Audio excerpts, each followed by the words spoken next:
A millionaire noticed bruises on a woman who worked as a housekeeper for him. When he asked her what had happened, he was completely shocked. Marcelo was never the talkative type. He spoke little, got straight to the point, and loved silence like few others did. He had built his empire piece by piece, no handouts, no luck, no connections. Everything had started in a tiny room, selling computer parts from his mother's house. Now he ran a tech company that served clients all over Brazil. He lived in a massive apartment in one of São Paulo's most upscale neighborhoods, but if someone walked in, not knowing who lived there, they'd never guess it belonged to a millionaire. Everything was clean, essential, modern. A leather sofa, a huge TV mounted on the wall, a kitchen with a talking fridge. Everything was organized, precise, with no frills. Even the mess seemed intentional. Marcelo worked a lot, often not getting home before 10 at night. Tired, heavy-eyed, phone constantly buzzing. But despite the exhaustion, he needed everything to stay spotless. Not out of obsession, but out of control. The same control he tried to maintain over life. That's why he didn't want on-call people in the house. He wanted someone trustworthy. That's how Anna came in. She had been recommended by the building's manager.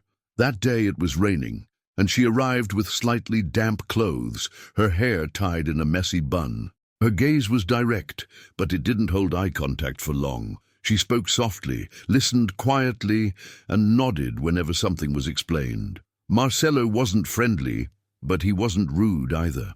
He showed her the house, explained the schedule, gave her the code for the service entrance. She wrote it all down in a small notebook pulled from her bag, 3 times a week, from 7 in the morning until 4 in the afternoon. Always punctual, precise, almost invisible. Marcelo would pass through the kitchen. She'd be mopping the floor. He'd go upstairs and find her already folding laundry. She didn't speak much, but she noticed everything. One day, the old toaster broke. He didn't even notice. She went to the store, bought an identical one, and left the receipt on the counter. Another day, she organized the tangled home theater cables. Marcelo didn't say anything, but he noticed.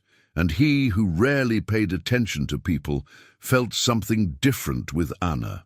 It wasn't attraction, nor curiosity. It was something else. A strange, subtle feeling that kept him alert. Anna always seemed tense, always scanning the environment as if afraid someone might suddenly appear. She never took out her phone, never made a call in his presence. When it rang, she'd step away immediately, and when she cleaned, she did it with a delicacy that seemed painful, as if touching things could have consequences. Once he came home earlier than expected and saw her cleaning the kitchen with a cut on her finger. She said nothing. The following week, her arm was bandaged. "I fell down the stairs," she explained. He believed her, or at least tried to. But then came the details that couldn't be ignored. A bruise peeking from under her shirt as she reached up, a mark on her neck as if she had been grabbed. And still, she carried on as always, cleaning, tidying, folding, as if work was the only safe refuge she had. Marcelo wasn't the type to get involved in other people's lives, but something about this tormented him. A gut feeling. She was afraid, and he didn't know how to deal with that. Words failed him. He was good with numbers, contracts, quick decisions, but in this, he was lost. By the 3rd week, Anna showed up with a poorly wrapped bandage on her hand and an expression he knew all too well. Not just tiredness, but exhaustion. The kind he had seen in certain employees on the verge of burnout. But with her, it felt deeper, more personal. She apologized for being 5 minutes late and rushed to the bathroom. Marcelo stood still in front of the closed door, wondering what he should do. He could feel something was terribly wrong, and it wasn't just a feeling. That day he stayed home to work. Headache, fatigue, too many reports to review. When he entered the kitchen, she was in the living room cleaning the windows. She wore a short-sleeved shirt and jeans. As she wiped the glass, he saw a large purple bruise on her upper arm. He froze, pretended to look at his phone. She turned, noticed the bruise was visible, and tugged the sleeve down, almost without thinking. Later that afternoon, he went into the laundry room. Anna was folding towels. He said he needed something from the cabinet. When she bent to pick up a basket, her shirt lifted a little. Marcelo saw another bruise, larger, on her back near her rib. This time he couldn't hide the expression on his face. She noticed, paused, as if she knew exactly what he had seen, then carried on, as if nothing had happened. He took a breath. He was torn, but the words came out, simple, direct. "Are you okay, Anna?" She didn't answer right away, looked at him, then lowered her gaze. "Yes, I just bumped into the corner of the bed." Marcelo took a step back, said nothing more. He retreated to the living room and sat there, staring at the blank TV. Everything inside him screamed this wasn't normal. Those bruises weren't accidents, and she didn't seem like a clumsy person, far from it. At the end of the day, Anna said goodbye as always. A good afternoon, her shoulder bag, the door closing. And he stayed there, sitting with the growing sense that from that moment on, pretending nothing had happened was no longer an option. Marcelo sat watching the door close, that feeling swelling inside him. This was serious, but what could he do? Report it, ask again, interfere. It was complicated. He barely knew this woman, but now, after seeing those bruises, acting like it hadn't happened wasn't an option anymore. The next morning, he woke up at dawn, not having really slept. He kept seeing that image of her arm, covered in that dark bruise. He had breakfast, put on a simple shirt, and waited for her to arrive. When Anna walked in, he tried to smile, but his eyes betrayed only concern. She noticed it right away. It was as if she could feel his gaze, and she grew cautious. She went straight to the kitchen, started tidying, dusting, scrubbing. Marcelo watched her from the hallway door. He didn't know how to say it. "Yesterday I saw your arm. Was it really just a bump?" Anna froze, her hand mid-motion with the sponge at the sink. She looked at him, emotionless, and replied flatly, "Yes, I'm a little clumsy at home." Her tone wasn't angry or tired. It was pure fear. Marcelo felt it immediately, and that only made things worse. He knew she was lying to him, but he didn't want to push her. She wasn't ready, and he didn't want to add to her burden. Later, while she was polishing the windows again, he left a glass of water on the side table, a small gesture, but sincere. She looked at it, nodded with a sad smile. No more words that day. Marcelo had no idea how hard Anna was fighting to keep her routine and dignity intact. Those scars, that pile of lies, they were desperate attempts to preserve what little peace remained. And now he was in it, neck deep, without meaning to be. He wasn't the kind to insist, but with her it was different. Something didn't sit right. The obvious bruises, her tense posture, every sound she made full of caution. Nothing about this was accidental, and yet every day, Anna showed up with a small, sincere, "Good morning," as if nothing was wrong. The next day, she arrived early. Marcelo was caught off guard. He found her already in the kitchen making tea. She whispered a greeting and went back to scrubbing pots, avoiding his eyes. The silence had become a living presence. Until he put down his phone, inhaled and asked, "Anna, can I ask you something?" She froze, turned slowly, watching him. "Sure, what's going on?" she said. She ran a ladle over a clean pot, as if buying time. In the end, she was the one who spoke softly. "Everything's fine." "Why?" he insisted, arms crossed. "Because you don't seem fine. You have bruises, you look scared. I'm not trying to pry, but I can't ignore it."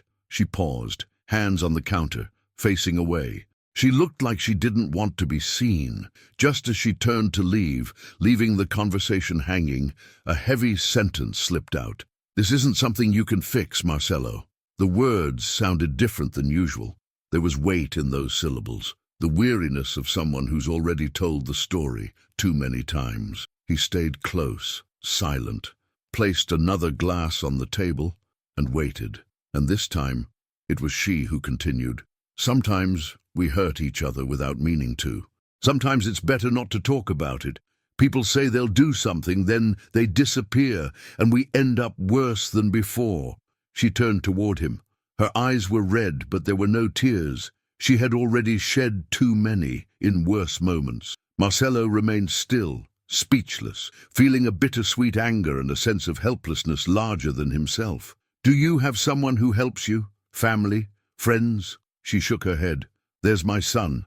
He's 4. That hit him like a stone. A woman alone, carrying pain, and a young child to protect. Marcelo felt an urgent need to do something concrete. But he didn't want to scare her or become another burden. Gently, he said, "If you need anything, I'm here. No judgment, no questions. Just give me a sign." She didn't reply, but a faint, almost imperceptible nod seemed to say a silent thank you. The atmosphere lightened, just enough for that day. Marcelo went back to his office, but kept listening. Every noise in the house reassured him. She continued working, but her shoulders were less hunched, as if, for a moment, she felt a little freer. In the days that followed, Marcelo found himself watching her every move. When she took out her phone, when she tried to make herself invisible, as if trying to disappear. It wasn't annoyance. It was fear, a deep-rooted fear. The following Monday, she showed up in a long-sleeved shirt, even though the heat was becoming unbearable. It seemed like a small detail, but it wasn't. Marcelo noticed everything. Later, while she was cleaning the bathroom, he went into his room to grab something. Through the open door, he caught a glimpse of her bag lying open on the floor. That wasn't like her. Anna was meticulous, precise. He looked from a distance. Out of the bag poked a worn pencil case, documents, her housekeeping notebook. He saw a box of medicine, muscle pain relievers. He searched the name on his phone, confirmed. His heart tightened. That was the silent confirmation of his suspicion. Anna wasn't hiding random, harmless things. She was hiding them carefully. The next day, she arrived with dark circles under her eyes, moving slowly, her voice faint.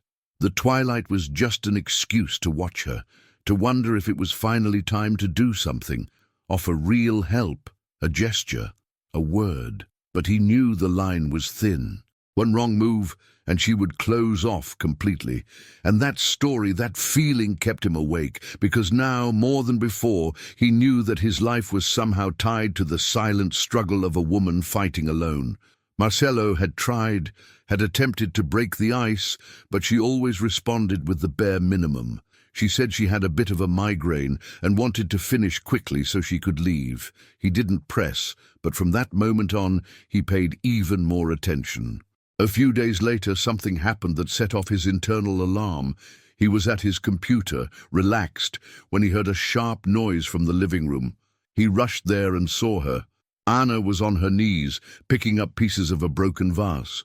She was trembling, and her hand was slightly bleeding from a cut. Marcelo rushed to get a cloth, but what struck him was her face. Not just surprised, but terrified, like someone expecting to be yelled at or worse. He knelt beside her, trying to reassure her. "It's nothing, really. I never liked that vase anyway. It was about time it broke." He tried to smile, but she couldn't even fake one. She lowered her head in shame. And that's when Marcelo understood. This wasn't about the vase, but about what she associated with mistakes, with guilt. That reaction revealed more than 1,000 words. He spent the rest of the day with a lump in his throat. It was now clear he had to do something. But what? Call the police? Talk to a family member? He didn't even know where she lived. Anna had always been private, elusive, never gave too many details. But now he needed to know. He needed to understand who was with her, what happened when she left that house. He could no longer pretend she was just an employee. On Friday, he decided to try again. No direct questions, just some small talk. She was cleaning the kitchen, and he leaned against the doorway with a glass in hand. "Do you live far from here?" Without even turning. "A bit. In the outskirts. Takes me about an hour to get here." "By bus?" "Yes, 2 buses." Then cautiously, "And do you live with anyone?" She paused, hands still on the stove. A moment of silence, then she replied, "With my son and my husband." It was the first time she mentioned him. Until then, that detail had always been avoided. Marcelo seized the moment. "Does he work too?" "Yes, sometimes." She said it like that. But that sometimes left a strange weight in the air. Marcelo felt it instantly, like a door opening onto something dark. His heart pounded faster. He wanted to ask more, but stopped. He didn't want to scare her. But now there was a name in his mind. Husband. And with that name came the images.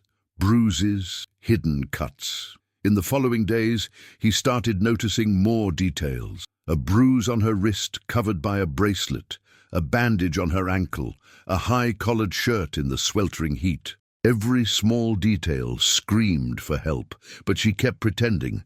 And maybe that was the most disturbing part, the pain a person can endure just to keep going as if nothing's wrong. Marcelo grew more and more suspicious. The shadow of that man loomed large in his mind, threatening, present even when unspoken. And the more Anna tried to hide, the more he felt something serious was happening. He wasn't a nosy person, never had been. Other people's lives didn't really interest him. But with Anna, it was different. It felt like staring at a puzzle with too many scattered pieces and knowing it was his duty to piece them together. But he couldn't rush it. He had to move slowly, without invading, without hurting. So he began observing, noticing. Anna was obsessive with her phone, never left it unattended. If it rang, she rushed to answer in a low voice, often stepping away or locking herself in the bathroom. Every time she returned, her gaze was more strained, her lips more tightly pressed. One day, unintentionally, she left her phone in the kitchen while she cleaned the hallway. It was charging, buzzing on the shelf. Marcelo saw it. He didn't read the message, of course, but he noticed the contact name, Sergio. That was enough, the name. And then the notifications kept coming, one after another, all in capital letters. He caught the beginning of one. "Do you think I'm stupid?" His blood ran cold. He stepped back. He didn't want to invade her privacy, but he realized this was more serious than he'd imagined. And in that moment, Marcelo knew he couldn't pretend anymore.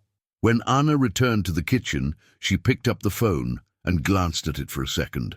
The screen lit up, just one notification, and that was enough. Her face changed instantly. She went pale, as if all the blood had drained out at once. She shoved the phone in her pocket and resumed cleaning, as if nothing had happened. But Marcelo saw it. Her body had stiffened, her eyes were elsewhere, like she wasn't really there anymore. After that moment, Marcelo understood that behind those eyes and that silence was something much bigger, and he knew it wasn't enough to just observe anymore. He had to find out who Sergio was, but without making a sound. So he called Renata, his trusted assistant at the office. He asked casually, as if it were for someone else, if she knew a private investigator, someone discreet. He didn't say it was for him, didn't explain much, just that he needed some information on someone. Renata, sharp as ever, gave him the contact of a man named Paolo, someone who knew how to move in the shadows. Marcelo called him that same day. He gave him Anna's full name, which he'd seen on a receipt, and explained he wanted to know everything possible about the husband, Sergio. Address, criminal record, anything that came up. Paolo said it would take a few days. When he hung up, Marcelo felt strange, like he was stepping into a part of Anna's life where he wasn't invited, but he was already in too deep, too late to turn back. In the meantime, he kept looking for small openings. One morning, he found Anna watering the plants on the balcony. He showed up with 2 cups of coffee, handed her one, trying to be natural. "Is your son doing okay?" "Yes. He's at daycare. He likes it there." "How old is he now?" 4. "He'll turn 5 in October." "Is he energetic?" "Yes, very. Takes after his father." And then she stopped. She realized she had said more than she intended to. She took a sip and quickly changed the subject, asking him if he wanted her to clean the laundry cabinet that day too. Marcelo said no, but he stayed there thinking about that moment, that little slip-up, that name that had come out too fast. 2 days later, Paolo called back. Marcelo answered from the garage, sitting in his car with the windows up. The investigator's voice came through clearly, straight to the point. That's Sergio, with the full name you gave me. He's linked to an old domestic violence case in a small town inland. The case was closed, but it's on record. Then there are 2 reports for bar fights. No jail time, but there's a history.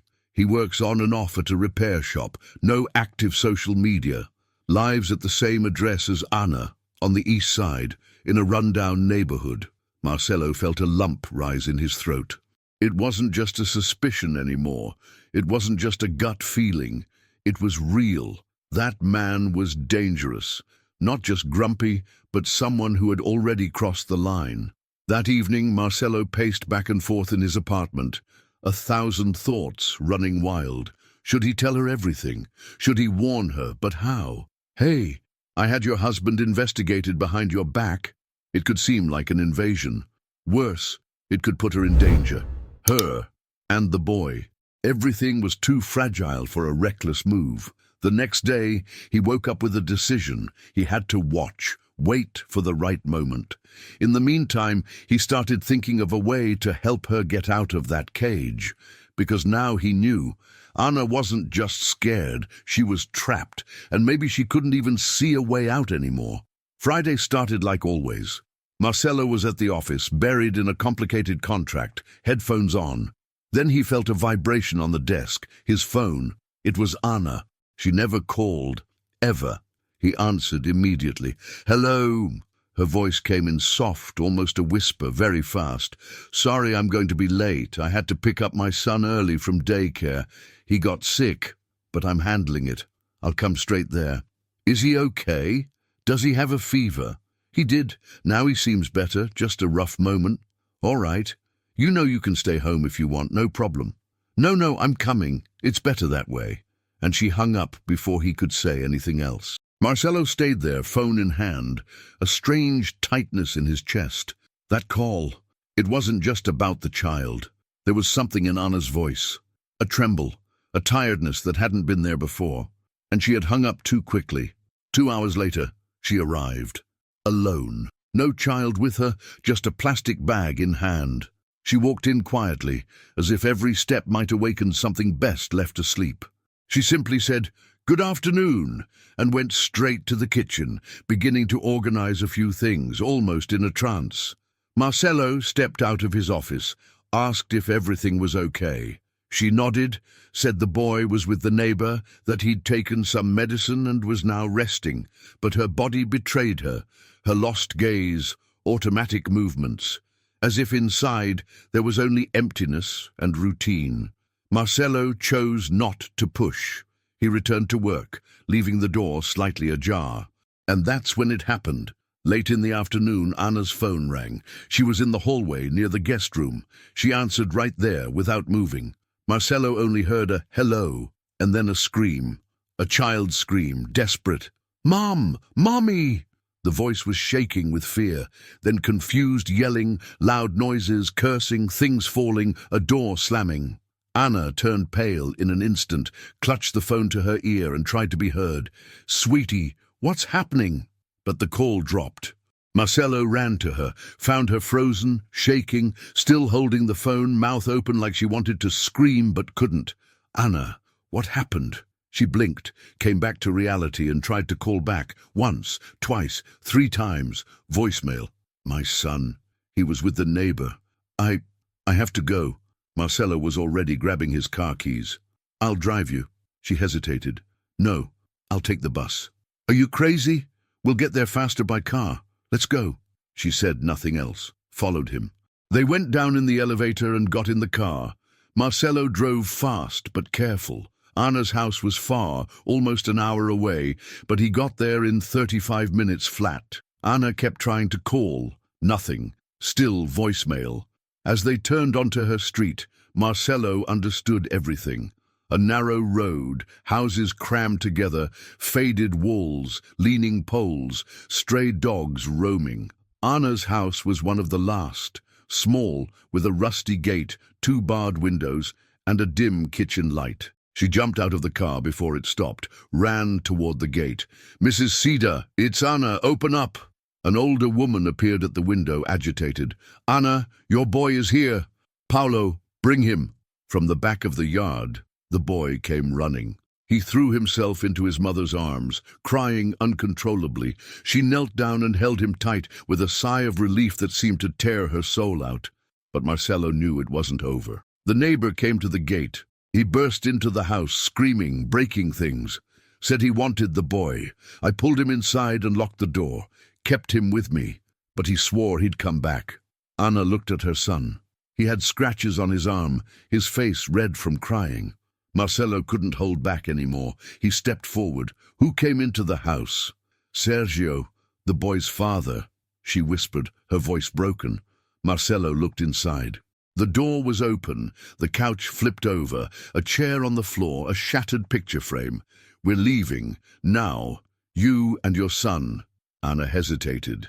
Maybe she still hoped she could fix it on her own, but the boy clung to her, burying his face into her shoulder, and that's when Anna understood. All right, let's go. They got in the car. The boy sat in the back, still sobbing. Anna up front, her hand searching for his across the seat. Marcelo didn't say a word. He drove with a focused, determined look. Now he knew who they were dealing with, and he wasn't going to let it happen again. On the drive back, silence. Just the engine's hum and ragged breathing. The boy stopped crying but never let go of his mother's hand. Anna stared out the window, eyes empty. Marcelo gripped the steering wheel tightly, as if that could somehow keep the worst from happening. When they arrived, he went up with them. The doorman watched, curious, but said nothing. Marcelo gave him a sharp look, the kind that says everything without a word. Don't get involved. Then he took the stairs, firm and fast, opened the door and gestured for Anna to go in first with the boy. The child clung to her, exhausted, eyes swollen, his shirt soaked with sweat. Marcelo pointed to a door. Put him in the guest room, there's air conditioning. He'll be more comfortable. Anna nodded silently, picked up the boy and carried him in. He was already drifting off. She laid him on the bed, covered him with a light sheet, gently ran her fingers through his hair, stayed there for a while, still watching him. When she returned to the living room, Marcelo was on the couch, 2 glasses of water on the table, one for him, one for her. She sat down, but not beside him, chose a dining chair across from him, eyes down. She didn't look him in the eye. She seemed ashamed, or maybe scared, or both. Marcelo didn't beat around the bush. Now you need to tell me everything. Anna stayed silent for a moment, drank half the water, her hand trembling. Then she took a deep breath, the kind you take to find courage, and began. I met Sergio when I was 18. I worked at a diner near home. He came in all the time. At first he was kind, too kind maybe. Gave me rides, helped with groceries, said he wanted to rescue me from that life. Marcelo listened without saying a word. 6 months later we were living together, and I got pregnant right away. When Lucas was born, Sergio had already changed. He'd disappear for days, drink, come home yelling, blame me for everything, his life, his job, the baby crying at night. Said I was chaining him down. Anna paused again. Her eyes were dry. This was a different kind of exhaustion. It came from deep inside, from her bones. The first time he laid a hand on me, I was holding Lucas. He threw a bottle at the wall, and the glass cut me. He said it was an accident, and I believed him. Or maybe I wanted to. I had no one. My mum died when I was little. My dad disappeared. I was raised by an aunt who only kept me because the child benefit helped with groceries. She got up from the chair and went to the window. The city outside kept moving, cars passing, people heading home. But inside, everything was suspended. Then it got worse. He controlled everything. Who I saw, where I went, how I dressed. He wouldn't let me work. Sometimes I helped a neighbor just to breathe a little, until I met the salon owner on the corner. She referred me to a client, then another, and eventually I got called to work here, in this building. Marcelo leaned back on the couch, speechless. When he found out I was working outside, he lost it.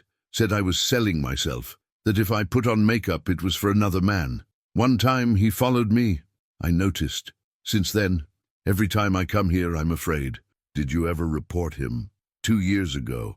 He'd just broken a rib. I ended up in the hospital and the nurse called the police. I said I had fallen, but he found out anyway, locked me in the house for 2 days, told me that if I spoke again, Lucas would disappear. Anna slowly turned, went back to the chair. Now he wants to take my son. Says I'm not a fit mother, that I'm turning him against him. But Lucas, he saw everything today. She ran her hands over her face, like trying to wake from a nightmare. I'm not telling you this for pity, but because I can't take it anymore. I really tried to endure it, but when I heard my son scream on the phone, it was like something inside me broke, like a voice screaming, "Enough!" Marcelo stood up, grabbed his phone and made a call. Just a few words. "It's urgent, I need your help. Come to my place right now." Then he looked Anna in the eyes. "A friend of mine is a lawyer. She's good. She'll know what to do. You're not going back to that house, and he'll never touch you again. Not you or your son." Anna didn't say anything. She closed her eyes, and for the first time since she'd arrived, she cried. But it wasn't a cry of fear. It was the cry of someone who, even if just for a moment, had felt she wasn't alone anymore. Marcelo had never been the type to get involved in other people's lives, not even with his own family. He always thought everyone should fix their own messes. But with Anna, it was different. This had gone beyond that. After everything she had told him, he couldn't just look at the situation as another daily problem. No, this time it was serious. It was heavy. And now that she had opened up, he simply couldn't sit still. The doorbell rang not long after that conversation. Marcelo went to answer. It was Renata, the lawyer he'd called. Short, with her hair in a bun and a black folder under her arm. She had the look of someone who missed nothing. She walked in, quickly scanned the room, saw Anna sitting at the table, and didn't wait for an invitation. She walked over, extended her hand. "Hi, I'm Renata. Marcelo gave me a quick rundown. Now I want to hear everything from you calmly, so we can figure out what to do." Anna shook her hand silently, a little shy. Marcelo stayed off to the side, listening. The conversation started slowly. Renata asked the basics. If Anna had already filed a report, if she had documents, evidence, witnesses, if the child had been threatened.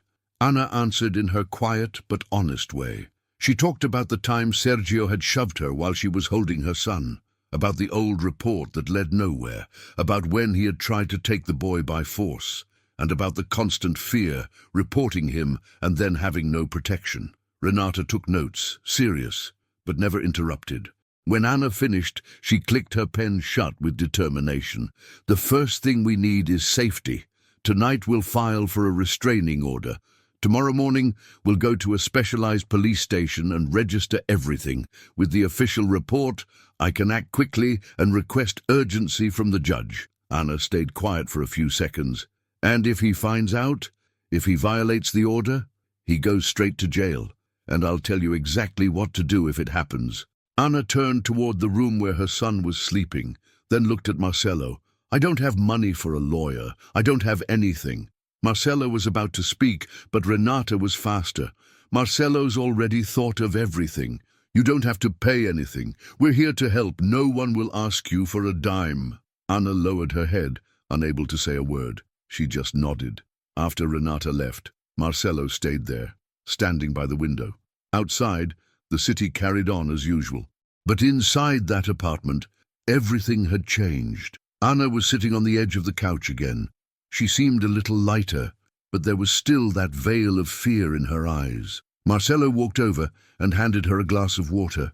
"You and Lucas can stay here as long as you need." She looked at him, unsure. "It's really not a problem. It's safe here. The building has a doorman 24/7. I'll talk to the condo manager, explain that you're my guest. Don't worry." She took a deep breath, as if she had been holding it since she arrived. For the first time, she relaxed. That night, she put her son to sleep in the guest room. She lay down next to him, but couldn't close her eyes. Even though she was finally safe, her body stayed on high alert. Marcelo walked past the door, saw them there, quiet, and gently closed it. Then he went to the living room, sat on the couch, and turned on the TV with the volume off. He wasn't even watching. He just needed to not think. But inside he felt angry, not just at Sergio, at everything, at a system that fails, at how you can live in fear for years and no one notices, and also at himself, because it had taken him too long to act. The next morning, Anna got up early, even though she was exhausted. She went to the kitchen, made coffee, set the table. Marcelo walked in with messy hair and tired eyes. "You didn't have to do all this," he said. Anna gave a small smile. Sitting still hurts more. They drank their coffee in silence. Then, almost in a whisper, she asked, "Why are you doing this? Is it for me?" Marcelo took a second before answering.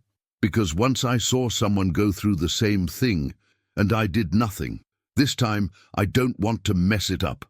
Anna didn't ask who it was. She just nodded. She understood. No more words were needed.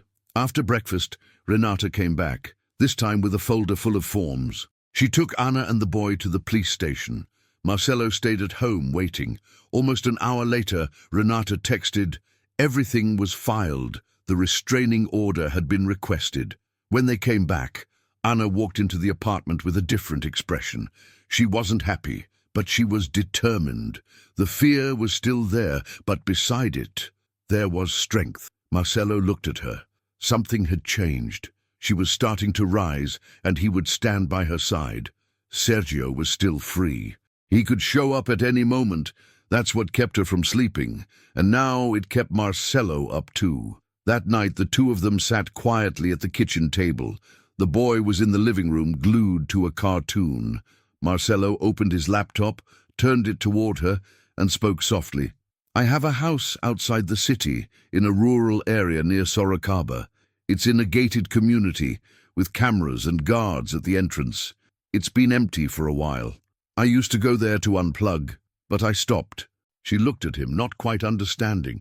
"You want me to go there?" she asked, uncertain. "At least for a while, until the restraining order is issued, until we're sure he won't come near you." On the screen was a photo of the house, small, simple, surrounded by green, quiet. It looked like a world away from everything she'd ever known. "And if he finds out?" she asked, her voice cracking. "He won't. Only Renata and I know. No one else. But there was work, and Lucas's school." Marcelo reassured her. Renata had already started the paperwork, so the boy could miss school without issues. And as for work, nothing was more important than her safety. Anna ran her hands over her face, visibly anxious. Everything was happening too fast. She wasn't used to moving quickly. Marcelo noticed right away. "You don't have to decide now," he said gently. "But if you want, we leave tomorrow morning, without telling anyone. Like it's just a trip." She nodded slowly. After a few seconds of silence, she whispered, "Okay, I'm in."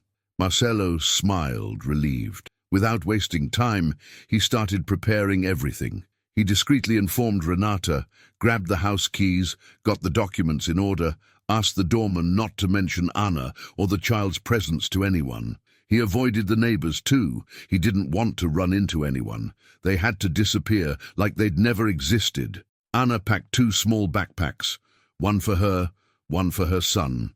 She put in clothes, documents, medicine, a few toys. No messages to the neighbor, no goodbyes.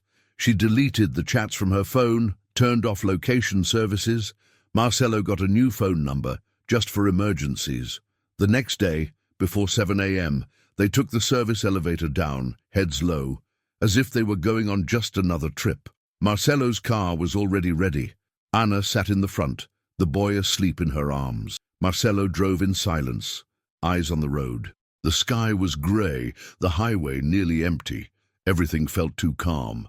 Anna held the boy tightly, but her body was tense. Her eyes kept going back to the rearview mirror, every 10 minutes, as if she expected Sergio's car to appear at any moment. "He doesn't know where you are, Anna." "Relax," Marcelo said. She took a deep breath, trying to believe it. At the condo gate, the guard recognized Marcelo and let them in with no problem. The house sat on a small hill, surrounded by trees. Simple, but cozy. Marcelo opened the door, turned on the lights, and showed her around. "There are 2 bedrooms. This one's better for Lucas, gets less direct sun. There's internet, TV, a full fridge. The gate only opens with my permission." Anna stood at the doorway, stunned. The boy ran to the couch and jumped on it like he was on vacation. She smiled. It was her first smile in days. "It's nice here. Peaceful. You can stay as long as you want," he said. She dropped the backpacks to the floor and looked around. For the first time, it seemed like she could really breathe. Over the next few days, Marcelo went back and forth from the city. He brought whatever they needed, handled the groceries, but was careful not to intrude. Still, every day he texted her. "How's it going?" "All quiet here." "Lucas?" "He's good. Plays all the time." "Is he happy?" "And you?" "I'm trying to figure out what it means to live without fear." Those conversations became a kind of bridge between them, a way to remind each other that even when the world is falling apart, there's always a safe place to land. Marcelo, who had lived alone his whole life, now missed the sound of Anna's voice in the kitchen, her soft steps in the hallway. Even that way she'd say, "It's all good, trust me." And Anna, who hadn't trusted anyone in years, now had a place where she felt safe, where she didn't have to pretend or lie. But even there, even with all that calm around her, she knew Sergio would never accept silence, that sooner or later he would try to find her. Outside, everything seemed perfect. Neighbors tending their gardens, walking their dogs, kids riding bikes like the world was a kind place. But inside that house, Anna slept with one eye always open. Even with the gate closed, even with the security of the community, she felt that Sergio wouldn't give up. He was the type who didn't know how to lose, and she had taken from him the one thing he loved most: control. Marcelo came by every day. He'd arrive in the late afternoon with grocery bags, check that everything was okay. Lucas called him Uncle and grew more attached each day. Anna thanked him, cooked, took care of the house, tried to lighten the mood. But at night, she'd stay by the window in silence, like she was waiting for a dark car to stop right there in front. A strange noise at the gate, a shadow out of place. The fear never left. Meanwhile, back in the city, Renata was working hard on the case. The report had been formalized, the restraining order request submitted. They were gathering evidence, digging up every detail from the past that could strengthen the case. But for Marcelo, everything felt too slow. He sensed something was coming, and he was right. It was a Monday afternoon. Marcelo was in a meeting when his phone started buzzing. Unknown number. He ignored it, but after the third time, he picked up. "Hello." A man's voice, deep, full of sarcasm. "So you're the pretty boy, huh? The one playing hero?" Marcelo stayed silent for a couple of seconds, but that voice, it was Sergio, no doubt. "I know where she is. You think a couple of papers can hide her from me? She's my wife. Mine. Got it?" Marcelo gripped the phone tightly, but tried to stay calm. "Are you threatening me? Good. This call is recorded. It's going straight to the police." Sergio laughed, a bitter laugh. "You have no idea who you're dealing with. This isn't some movie, Prince Charming." And he hung up. Marcelo stood there, phone in hand, as if someone had punched him in the gut. He walked out of the office without thinking twice. He called Anna while driving. "Lock everything. Don't open for anyone. I'm on my way." She didn't understand at first, but followed the instructions, locked doors and windows, shut the blinds, grabbed Lucas and took him to the bedroom. The child, unaware, thought it was a game, but Anna's body was trembling. Marcelo arrived in less than an hour, still out of breath. He walked in determined and told everything. "He called, he threatened me, he says he knows where you are." Anna turned pale. "But no one knows. Maybe he followed us. Maybe he paid someone. But now we have more proof." She sat on the couch with her head in her hands. Marcelo picked up the phone and called Renata. "We need you. Right away." 2 hours later, Renata was there, with documents, a serious face, and a tense voice. "This call helps us, but we have to move fast. He's crossing every line." Anna hesitated. "What if he comes here?" "If he does, they'll arrest him.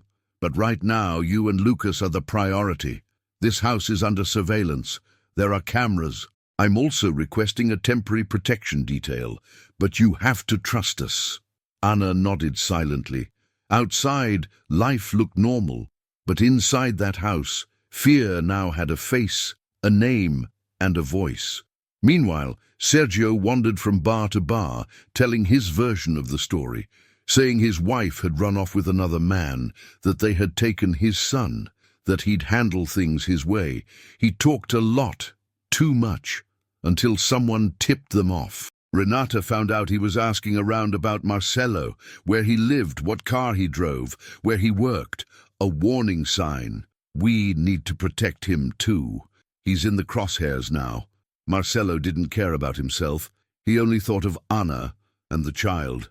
For him, this wasn't just about protection, it was about justice. Anna tried to stay strong, but every new piece of information made her tremble. At night, Lucas started having nightmares. He'd wake up crying, saying he saw his dad knocking at the door. Anna would hold him tight, tell him it was just a dream, but even she didn't believe that anymore. Sergio, feeling more confident, became bolder, louder. He wanted to provoke. He wanted her to come back. He wanted to see that fear in her eyes again, but this time, to get to her, he'd have to go through Marcelo. And this Anna was no longer the same as before. The house was silent. Lucas was finally asleep, after a long struggle. Anna sat on the couch, legs tucked under her, head resting on a pillow. The TV was on with the volume low, playing something she wasn't even watching. Marcelo, nearby, distracted himself on the computer, but both of them knew this calm was fragile. Ever since Sergio called, every noise at the gate felt like a warning. Every shadow could be him, and their hearts never stopped racing. Anna kept staring out the window, as if waiting for a black motorcycle to stop right at the corner. Marcelo tried to keep calm and stick to routine, but it was clear he was on edge too. He had installed an extra lock on the door, a camera linked directly to his phone, and even created a secret code with Anna. 3 quick WhatsApp messages meant an emergency. 2 days later, Anna was home alone with Lucas. Marcelo had to return to São Paulo to handle some work matters, and Renata was tied up in another hearing. The sky was slowly turning grey, dusk creeping in. Then suddenly the intercom buzzed, a rare sound there. Anna froze. She picked up the receiver with trembling hands. "Hello?" It was the security guard. "Good evening, Mrs. Anna. There's a delivery guy at the gate. Says he has a package for Mr. Marcelo, and it has his name on it." Anna tried to remember if Marcelo had mentioned any deliveries. Nothing. She considered refusing, but the guard's calm tone reassured her. She asked if the guy was in uniform. "Yes, ma'am. He's a motorcycle courier." "He's holding the package." After a deep breath, she authorized the delivery. 3 minutes later, the doorbell rang. Anna peeked through the peephole. A young man holding a helmet, wearing a yellow T-shirt with the delivery company logo and a medium-sized box. She unlocked the door, but opened it just a crack. "Can you leave it right here, please?" He didn't move. "I need a signature, ma'am." She hesitated. He raised the box slightly, insistent. Anna reached out to take the pen he offered. That's when she saw his eyes. Not delivery man eyes. Too still, lacking kindness. Cold. As she began to sign, he yanked the door. But Anna was faster than she thought. She used her body to slam it shut and screamed, "Lucas, close your bedroom door now!" The man hit the door again, trying to force his way in, but she had already turned the key. She ran to grab her phone from the couch and sent Marcelo the 3 emergency messages. Then she called the security guard.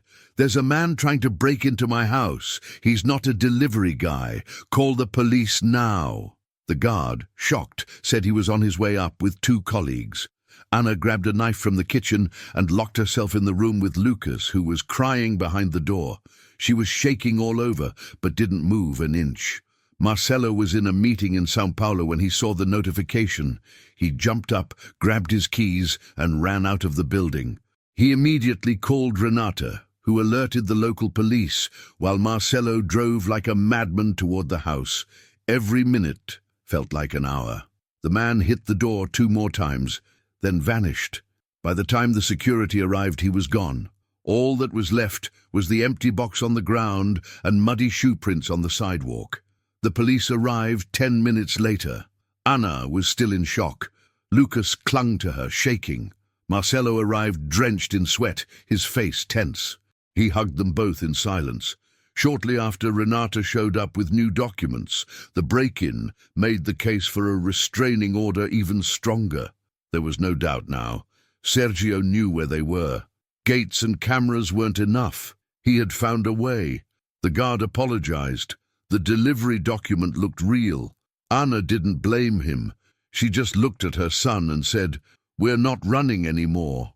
That night changed everything. It wasn't time to hide anymore. It was time to fight. Marcelo had never been violent. He wasn't the type to act on impulse.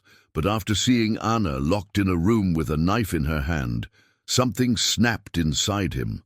A rage he couldn't explain. The next morning, he left without saying anything. Just sent a message, "I need to handle something, I'll be back tonight." He drove to Anna's old house. He didn't have a plan. He just needed to look in the face of the man who had caused so much fear. He got there around 10, parked a few feet away, got out and walked over. The house was easy to spot. Faded paint, crooked fence, the same rag still in the window, just like Anna had described. He knocked on the gate. Silence. Knocked again, harder. A dog barked next door. After a minute, the door opened. Sergio appeared in the hallway, thinner than Marcelo expected, scruffy beard, tired eyes. He wore an old T-shirt, flip-flops, and held a glass. "Who are you?" "My name's Marcelo. We need to talk." "Who are you to her?" "I'm the new father of your son." Sergio laughed dryly. "Who the hell do you think you are, playboy? Think I'm scared of you?" Marcelo stepped forward. "You should be." He said it calmly, without yelling. Sergio looked at him, unsure whether it was a threat or a warning. "You'll never go near Anna or Lucas again. You've crossed every line. The police have recordings. We've got witnesses. A restraining order is coming any moment. If you don't disappear, you're going to prison." Sergio stayed silent, then threw the glass on the ground and stepped up to the gate in fury. "You don't know who you're messing with. I could ruin you in 2 seconds. You think money protects everyone?" Marcelo stared him down.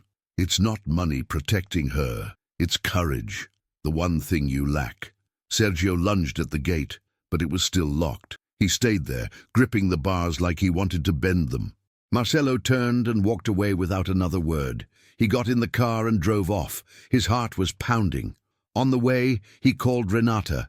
He told her everything, and from that moment on, no one was the same. She nearly screamed on the phone. "Are you insane? You can't put yourself at risk like that. What if he followed you? What if he recorded something against you?" Marcelo only said, "Now he knows. If he dares touch her again, there'll be consequences." On the other end, Renata sighed heavily. "You crossed a line today, Marcelo. Now we all have to be even more careful." When he got back home, Anna was on the porch playing with Lucas, who was laughing happily as he pushed a toy truck. Marcelo stopped to watch them. That scene should have been normal, but for them it was a small miracle. Anna noticed his expression as he approached. "Did something happen?" Marcelo didn't answer right away. He put a hand on her shoulder. "I went to see him." Anna's eyes widened. She stayed quiet, trying to figure out if that was good or bad news. "Did you talk to him?" "Yes, and I told him clearly. He touches you again, he'll pay for it." Anna put a hand to her face, shaken. "He could have hurt you. He's out of his mind, Marcelo. You shouldn't have gone." "I couldn't sleep knowing he still feels in control." She sat on a wooden bench and picked Lucas up. The child nestled into her arms peacefully, unaware of it all, just enjoying his mother's embrace. After a few minutes, in a low voice, Anna said, "No one's ever done anything like that for me. No one." Marcelo sat beside her, watching the sky darken. "Now you have someone who will." The police station was cold, with pale walls and the sharp smell of disinfectant. The chairs were uncomfortable, the light too bright, the signs on the walls ignored by everyone. Anna walked in, sweaty hands clutching a black folder full of documents. Marcelo followed behind her. Renata was already waiting at the reception. She stood up immediately. "It's going to be okay. I already spoke to the officer. He's going to fast-track everything." Anna nodded, taking a deep breath. It was the first time she had to recount everything in such detail. in front of a stranger in uniform. This wasn't like talking to Marcelo or Renata. Here everything would be written down in a statement, and nothing would ever be the same again. They were called into a room at the end of the hallway. A woman in a light-colored uniform, her hair tied back in a ponytail, looked at Anna attentively. "Sit down when you're ready. You can start." Anna sat. Marcelo stayed on his feet, a bit farther away. Renata placed a reassuring hand on Anna's shoulder. "Take your time." So Anna began. She started from the day Sergio first raised his voice. The first threat, the time he locked her in the house. She spoke about the pregnancy, the fear, the lies told to neighbors, to friends, to herself. The hitting, the slapping, the sleepless nights while he yelled outside the door. She told them about when he tried to take Lucas away, and the day he disguised himself as a delivery man to break into the house where she was hiding. The officer took notes, always looking her in the eye. She didn't interrupt, just listened. And that, in itself, was already more than Anna had ever received, to be listened to without being accused of exaggerating, without being doubted. In the end, with her hand still trembling, Anna signed. The officer stood up, took a copy of the statement and said, "We'll send this to the judge today. A restraining order is almost guaranteed. If he comes near you, we'll arrest him on the spot. You did the right thing." Outside the room, as Anna drank a glass of water, Renata pulled Marcelo aside. "He already knows. He's trying to protect himself. Get ready." And he had moved fast. Just hours earlier, Sergio had shown up at another police station, playing the victim. He said Anna had disappeared with the child, was keeping him from seeing Lucas, claimed she was unstable, depressed, aggressive. He lied about everything. He filed a report and requested emergency custody. It was a low blow, but it worked with people who didn't know the truth. When Renata found out, she rushed to check the case file. She discovered Sergio's lawyer was already trying to schedule an emergency hearing. The plan was obvious: make him look like the responsible father and Anna the unstable mother. The usual pattern. But now, with Anna's report, the evidence, the attempted break-in, and the recorded call, it wouldn't be so easy. Still, Renata was clear with both of them. "We need more witnesses. Anna, you have to tell me someone who saw or heard anything, someone who's not afraid to speak." Anna thought for a moment. She ran a hand through her hair and closed her eyes. "The neighbor, Donna Tida. She saw a lot. Once she even grabbed Lucas and ran when he tried to take him from me." Renata immediately wrote down the name. "Perfect. She's our next stop." As they left the station, Anna looked lighter. Not naive, just a bit stronger, because she knew the battle was only beginning. Marcelo stayed quiet in the car, letting Anna process it all. Halfway home, she spoke softly, almost like a sigh. "He lied to the police. He lied, and he'll keep lying. How can someone like that try to take my son from me? The system allows it, but we'll show the truth." Anna rested her head on the window. Outside, traffic was moving fast, people rushing, but inside the car, time seemed to pass slowly. When they got home, Lucas ran to the gate with a big smile. Anna scooped him up and hugged him tightly. The boy looked confused. "Is everything okay, Mommy?" "Yes, sweetheart, everything's okay now." But she knew it wasn't true. Not yet. The summons arrived on a grey morning without warning. The mailman rang the intercom, and Marcelo went down to get a sealed white envelope. Anna recognized it instantly by the logo in the corner, with her name and Lucas's printed on it. She didn't even need to open it to feel the knot in her stomach. She sat on the porch with the paper in hand before reading it aloud. Family court hearing. Sergio was seeking full custody of Lucas. Marcelo took the document and read it slowly, his face serious. It was real. The hearing was scheduled for 2 weeks later. Sergio claimed Anna had abandoned the home, was emotionally unstable, and was illegally keeping Lucas from him. He was also asking for emergency visitation.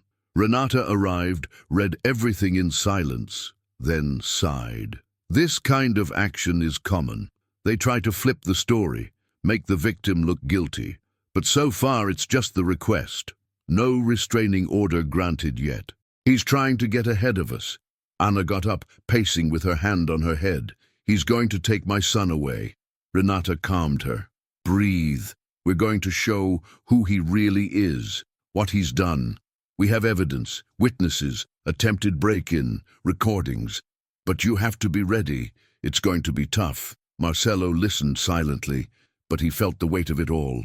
It was like time was speeding up, but in the worst direction. He saw the fear in Anna's eyes, the way she looked at Lucas, as if every moment together might be a hidden goodbye. The next day, they went to see the neighbor, Donna Chida, a woman with grey hair, strong arms, simple slippers, and a rosary hanging in her living room. She didn't sugarcoat anything. "I'll say what I saw. That man was never a father, just a tyrant. I saw him try to rip the boy out of her arms. I heard the shouting, saw things broken in the house, and her hiding the child here, crying and scared. She's the real parent, not him." Renata smiled for the first time in days. "Mom, would you be willing to testify?"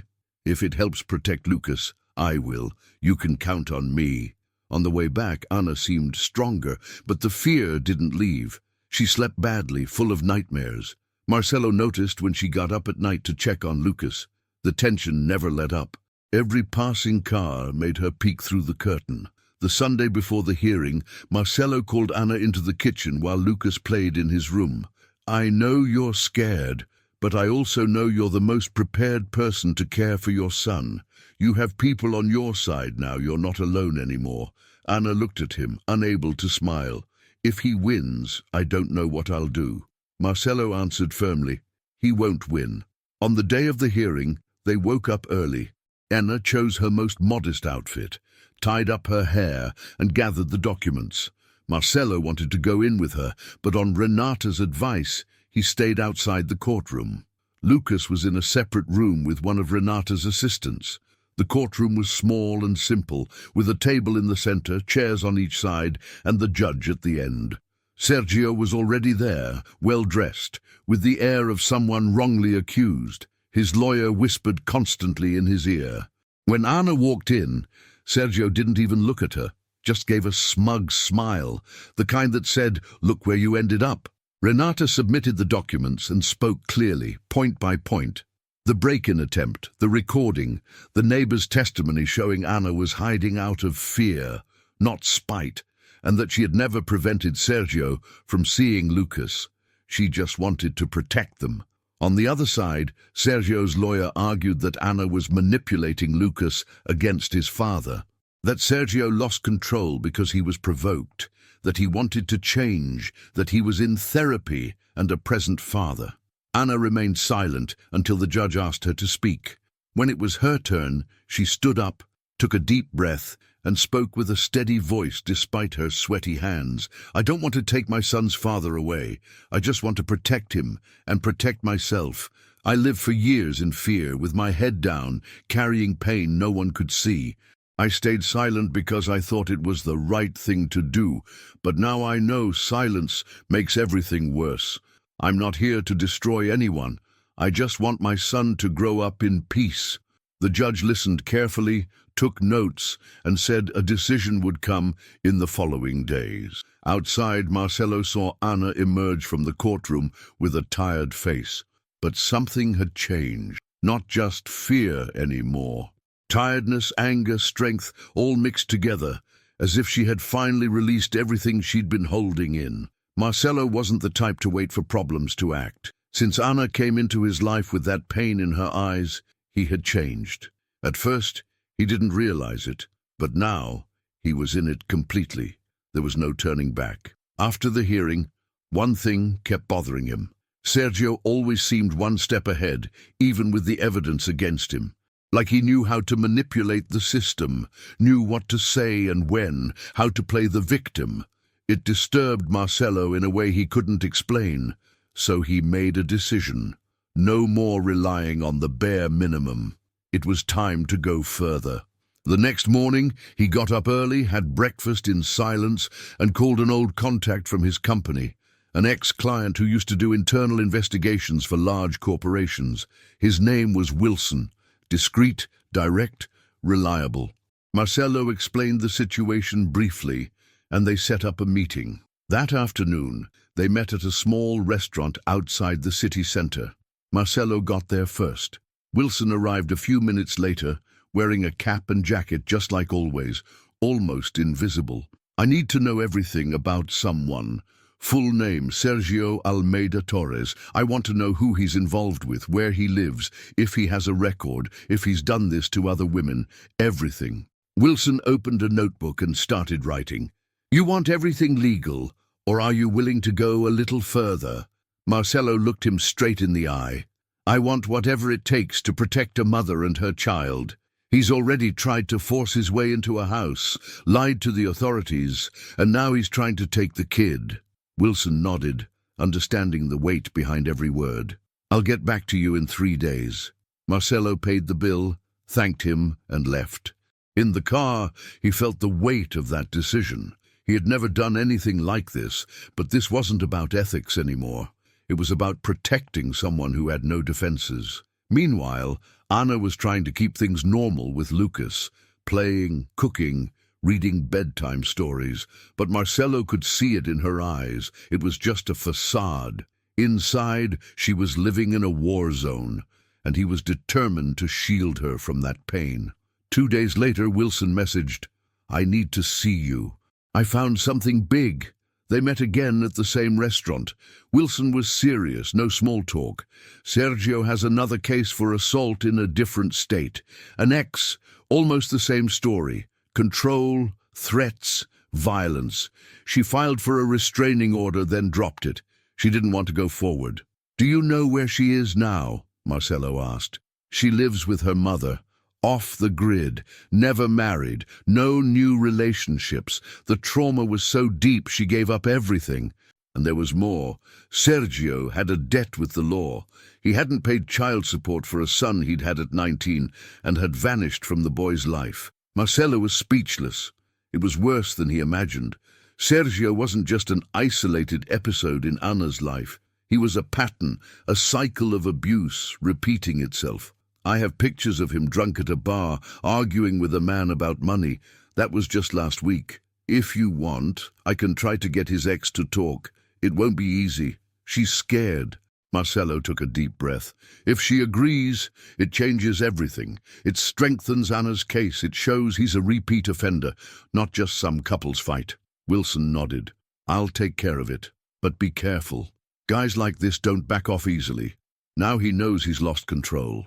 Marcelo went home with his head spinning. He told Renata everything, and she immediately started thinking about how to use the information in court. Then he sat down with Anna, looked her in the eye, and spoke calmly. "He did this to another woman. The story is nearly identical. We'll try to talk to her." Anna was quiet for a moment, then asked, "And if she doesn't want to?" "We'll understand. But if she does, you won't be alone telling your story anymore." Anna inhaled, her eyes full of unspoken emotion. She whispered, "I don't feel alone anymore. This changes everything." Over the following days, Renata's team grew.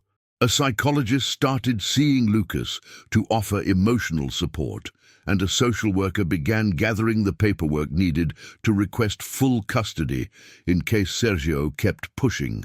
Marcelo covered all the expenses without hesitation, not to play the hero, but because he finally understood the value of being present, of helping, of standing firm when someone's world was falling apart. By the end of the week, Wilson messaged again.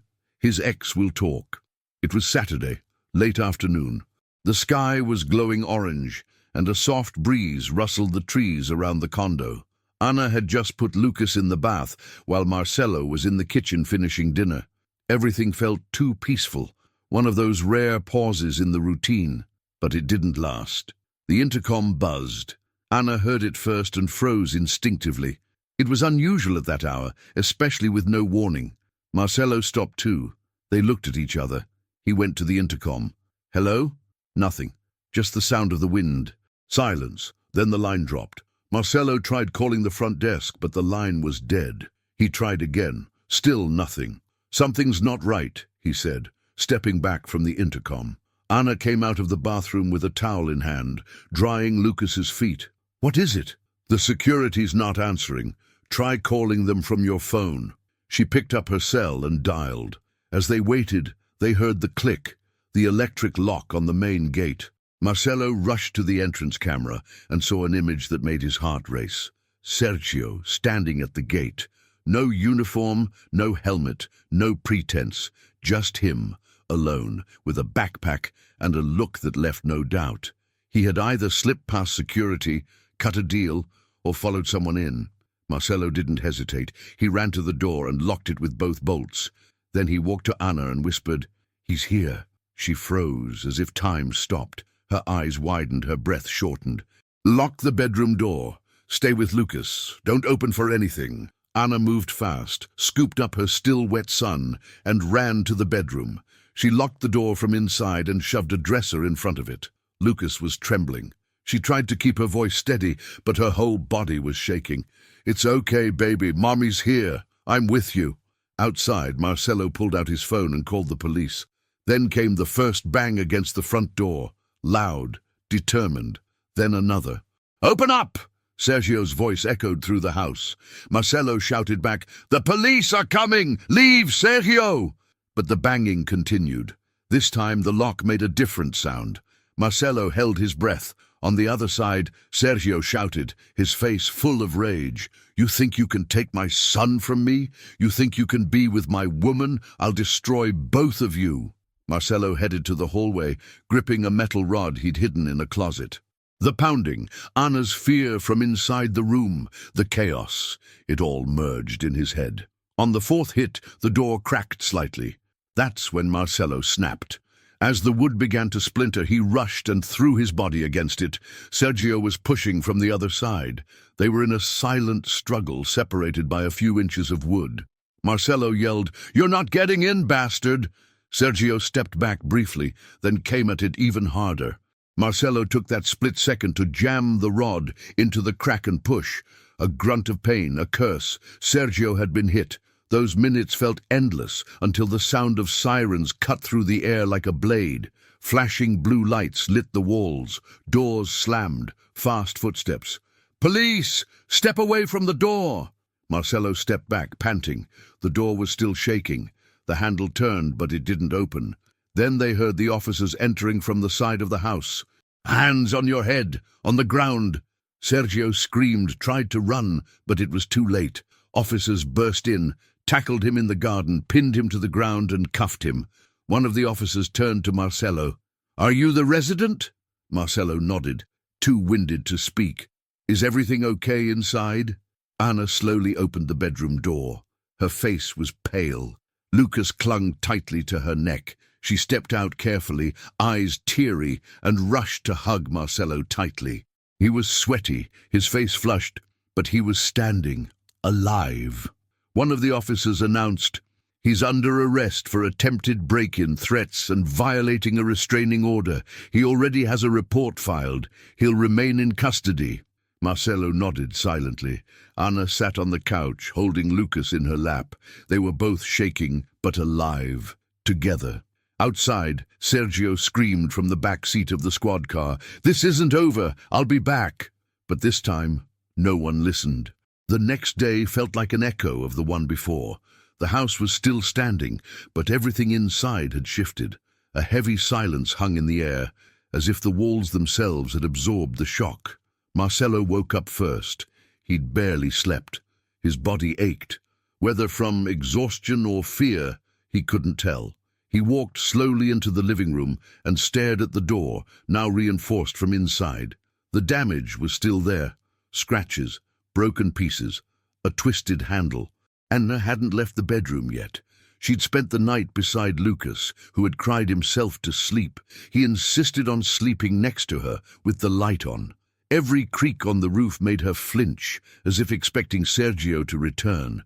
Her body hadn't registered yet that he was in jail. It still felt like he was just outside.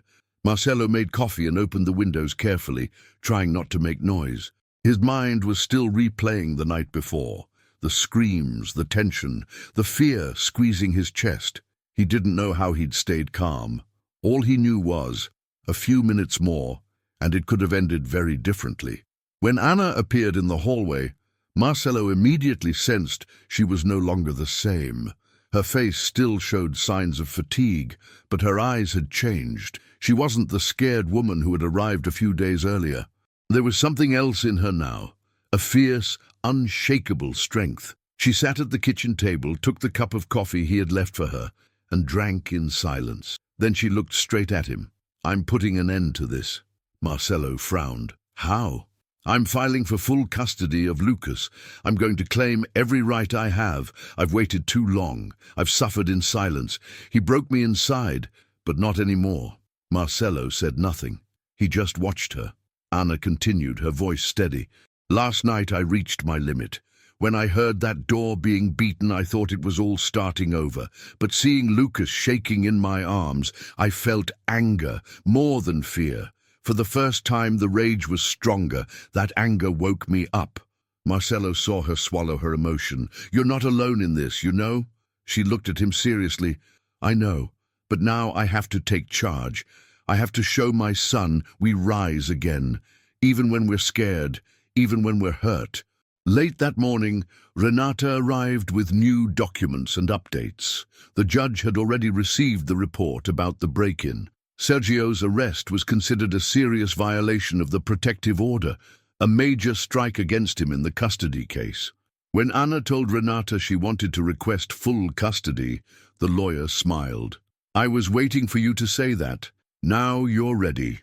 That evening, Anna wrote a letter, not for the court, for her son. She wanted him to read it one day when he was older. Marcello saw her on the porch, calm and focused as she wrote. He didn't read the words, but he saw the tear roll down her cheek, a soft, silent tear from someone freeing a part of their soul. At the end of the day, Marcello sat beside her on the couch after putting Lucas to sleep. "How are you really feeling?" he asked.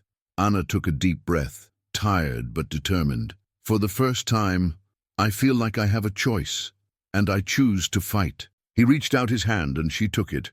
"We'll see this through, together." Anna didn't answer. She just held his hand tighter. Across the city, Sergio spent the night in a holding cell, waiting to be transferred for his custody hearing. He screamed, complained, said it was all a setup. But this time no one listened.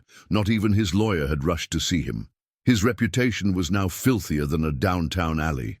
The next day, Anna left early with Renata to file for full custody. Marcello stayed with Lucas. They had breakfast together, watched cartoons, laughed at silly things, and for the first time Marcello felt something different.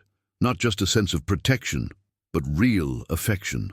Like that little boy had already become part of his life without him even realizing it. That afternoon, Anna came back from the meeting with Renata wearing a shy smile. "It's done." Marcello smiled too, even though he didn't fully understand all the legal procedures. "And now, we wait." But this time, I'm not waiting in hiding. I'm waiting with my head held high. The call came at 9:13 on a Tuesday morning. Anna was sweeping the front porch, trying to keep her mind occupied. Marcello was in the living room wearing a plain shirt, laptop on his legs, trying to work on some spreadsheets, but unable to focus. Anna's phone rang. Renata's name popped up on the screen. She answered with a knot in her stomach. "Hello?" Renata's voice on the other end was firm but dry. "It's been issued.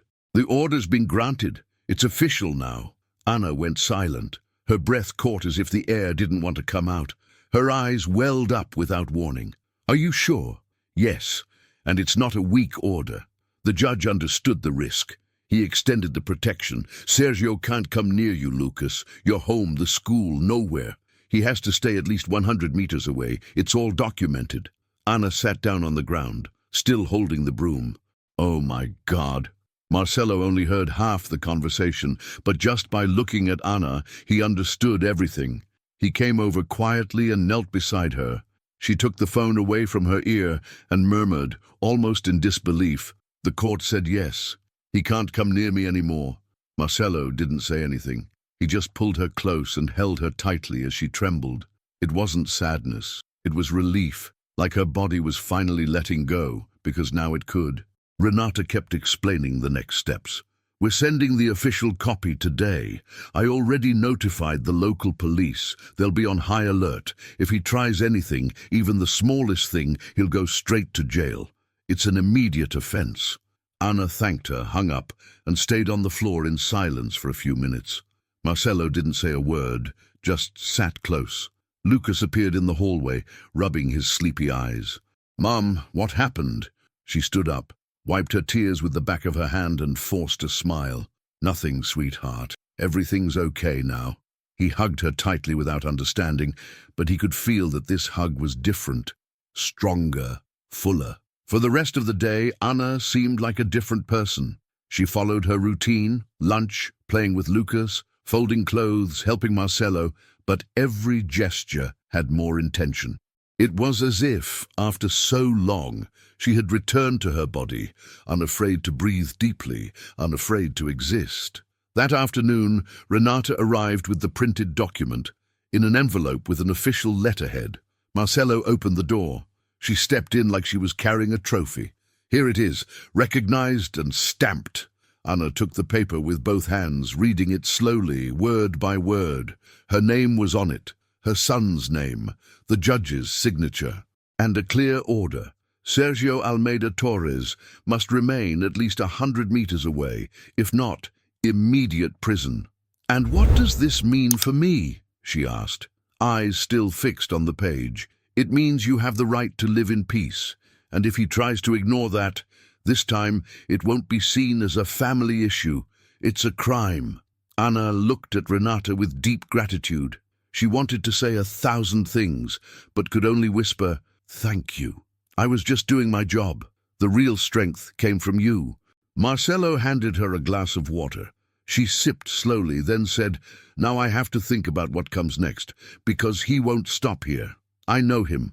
He might try," Marcello replied calmly, "but now he'll think twice, and if he messes up, the fall will be much harder." That same day, Renata set up a meeting with a social worker to begin official support for Anna and Lucas. It was a state program for families in high-risk situations, an important step in securing permanent custody. Everything was documented step by step. Marcello took care of things outside, but Anna wanted to be involved, to understand, to learn, to take control of her story. That night, after putting Lucas to bed, Anna sat on the edge of the mattress, watching him sleep. Marcello appeared at the door, leaning against the frame. "He's asleep," she nodded. "He seems calmer. I think he can feel when I'm doing better." He walked in and sat beside her. "And you? How are you feeling?" "Better, but I'm still afraid. Just a different kind of fear. Not the kind where there's no way out. More like fear of the future, of what could happen. But now I know I can face it." Marcello stayed quiet for a few seconds, then said, "You have no idea how much I admire you for that." Anna looked at him seriously. "And you have no idea how much everything you've done for me means. You saved me." He gave her a tired but genuine smile. "I just did what any decent person would do." "No, not everyone does. That's why it means so much to me." They stayed there in silence, unhurried, breathing in that moment. Outside, it was just another night, but inside, a new life was beginning. The following days arrived gently, like they were afraid to interrupt. After so much tension, the house was quieter, but in a good way. Lucas woke up smiling, ran around with his toys, asked endless questions. And Anna walked differently, straighter, more grounded. Marcello noticed everything, even in the little things. The calm way she folded laundry, like she was reclaiming control. The direct way she looked at people when she spoke. Even her hair, once always tied in a tight bun, now sometimes let loose. "You've changed," he said one evening as they had a snack in the kitchen. "I'm trying to find who I was before him, but it's hard. I felt so shut down for so long, I don't even know who that was anymore." "Maybe it's better to start fresh," he said. "Don't look for who you were. Create who you want to be now." Anna stayed quiet for a moment, thinking. Then she smiled. The following week, Renata returned with an idea. She knew of an organization that offered free courses to women in difficult situations.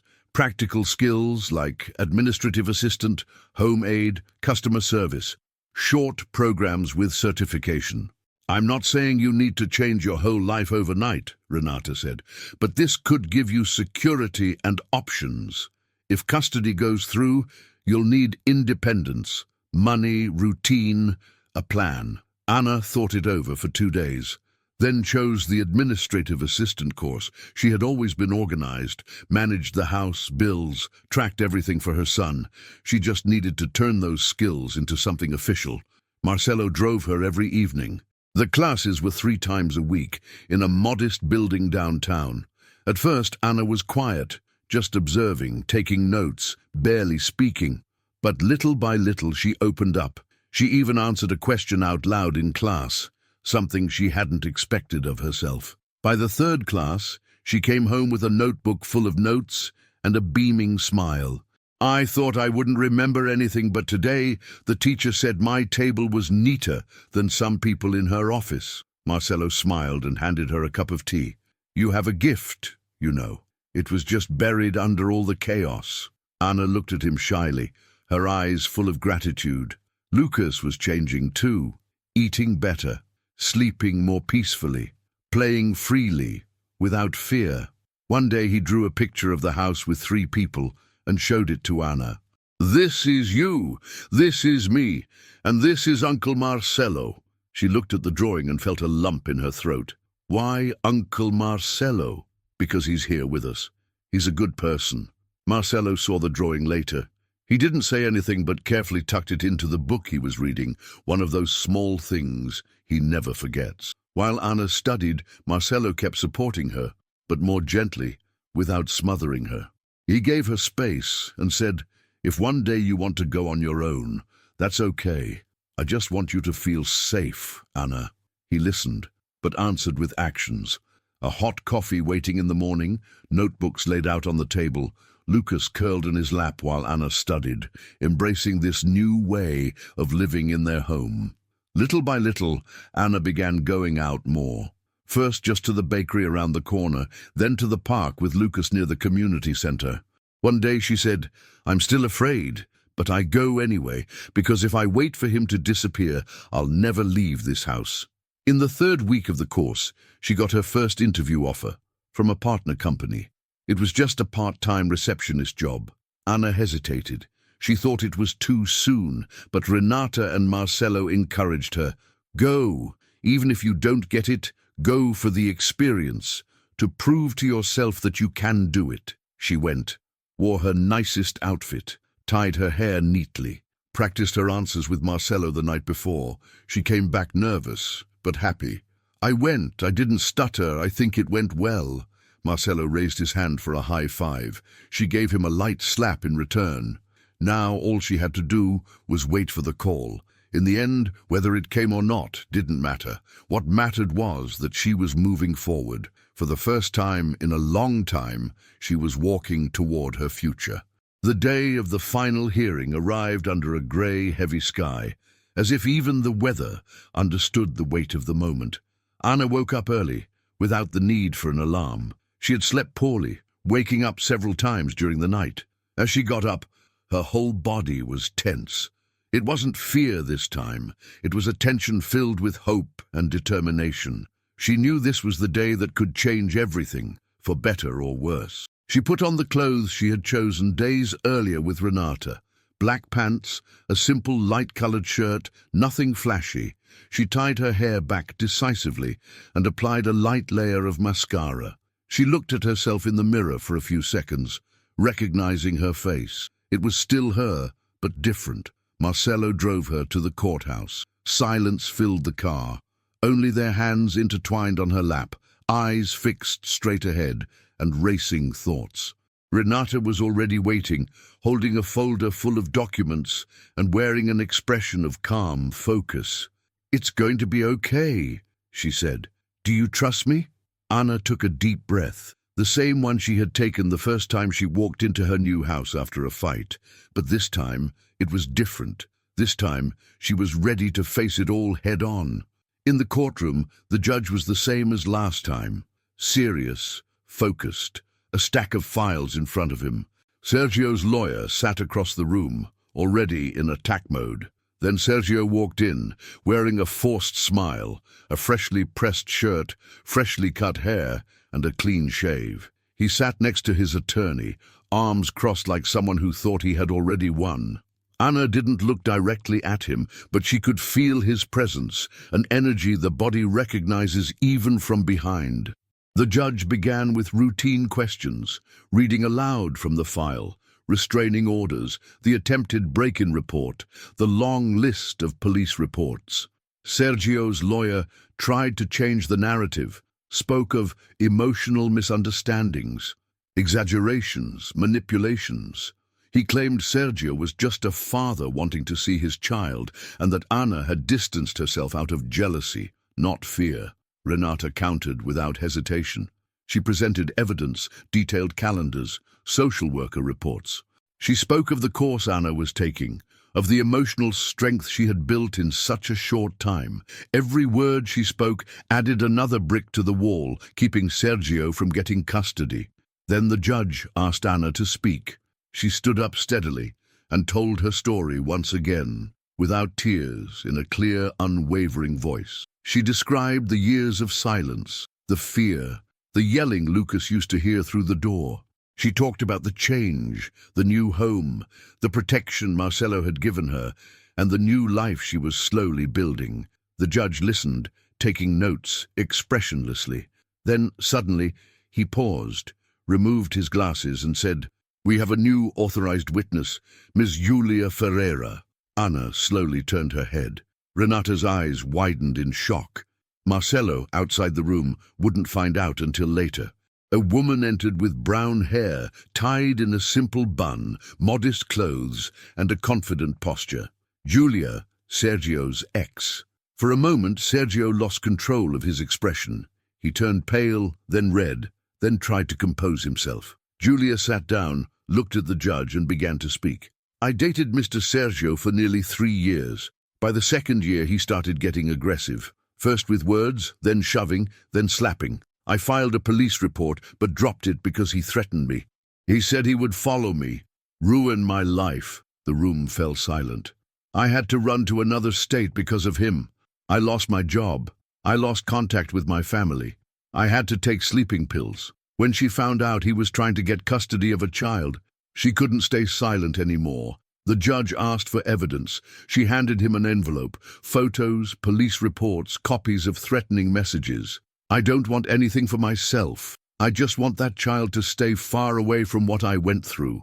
No one deserves to grow up in fear." Anna couldn't say a word, only whispered, "Thank you." But inside she felt a punch to the stomach. This woman had just given voice to everything Anna had buried for years. The judge read through everything, then called for a recess. Anna left the courtroom with trembling legs. Marcelo rushed over. "What happened? How did it go?" She looked at him, still stunned. "She came. His ex came and told everything, with proof." Marcelo went quiet, then whispered, "Now, yes, now the truth is on our side." They returned to court 20 minutes later. The judge was still reading, then spoke firmly. "Based on the evidence presented, the existing protective measures and the new testimony, the custody decision will be postponed for 30 days for further investigation. But as of now, Mr. Sergio will have no visitation rights without judicial supervision." Sergio stood up, furious, shouting, "This is a setup. These two are lying. I'm that child's father." The judge raised his hand and ordered him to sit. "One more outburst like that, and you'll be removed. This is a public hearing, but respect is mandatory." Sergio went silent, and for the first time, he seemed to realize he was losing. Anna left the courtroom feeling such immense relief that her legs barely moved. Marcelo wrapped his arm around her waist. "Did you win today?" Her eyes shimmered. "We did, and so did the truth." The hearing was over, but the room still seemed to echo with the weight of those words. Anna's heart was pounding, still reeling from the relief. Outside the courthouse, she turned to Renata with a question hanging in the air. "What else should we expect?" Renata took a deep breath. "The judge wants to investigate Sergio's past thoroughly. He's also requesting information on an alleged son Sergio may have abandoned years ago. If it's true, things could get even worse for him." That revelation opened a door no one had foreseen. Marcello looked at Anna, who remained silent, thinking about the truth they had just uncovered, a truth that could change everything. That evening, Marcello spoke with Wilson, the investigator following the lead Julia had mentioned. He found a photo of a teenage boy, around 15, with Sergio. The boy's face was serious, pale, almost lost. It was confirmed. He was indeed Sergio's son. But Wilson had more. The boy lived with his biological mother, who wanted to stay out of the spotlight but was ready to testify.